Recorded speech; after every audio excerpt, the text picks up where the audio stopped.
This is a poem called It's Been 18 Years Since George Harrison Died. Of course, it's now been 19 years, but I wrote this last year. When George Harrison died, I helped move a friend from her flat in Elizabeth Street to her new place then in Tasman Street. From Mt Vic to Mount Cook sounds like the title to a downscaling book, but this was just how it was back in 2001. We scrubbed the walls to get the smoke stains off from where the pictures had been, and all the while the radio was playing Beatles songs. I was on the heavy lifting, helping the removal men when they arrived. I was lifting tables and chairs, computer desks and various things down the alleyway to the street front. It was baking hot. I'd played a gig the night before and stayed up late drinking whatever was in the house as a toast to the quiet Beatle. My hangover was getting a workout. The removal truck arrived, driven by the world's rudest man. He was instantly a caricature, loud and dumb and full of himself.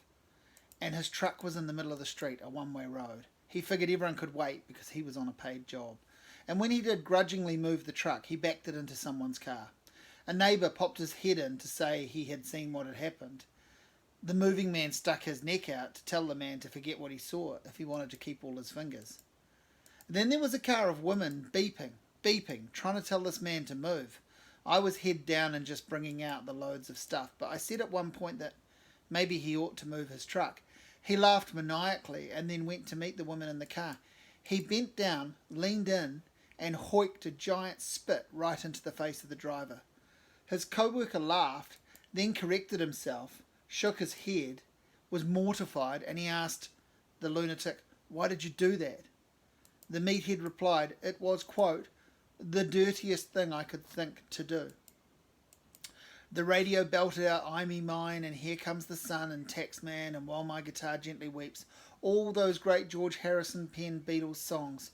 We heard a few of the solo gems too, obviously "My Sweet Lord" and "All Those Years Ago," that cover of "Got My Mind Set on You" and a Travelling Wilburys song or two. But this was the end of the line.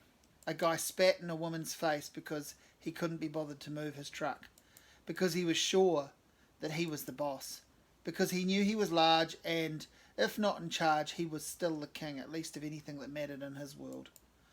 We were mortified, horrified, we were stunned to silence and didn't feel good about that.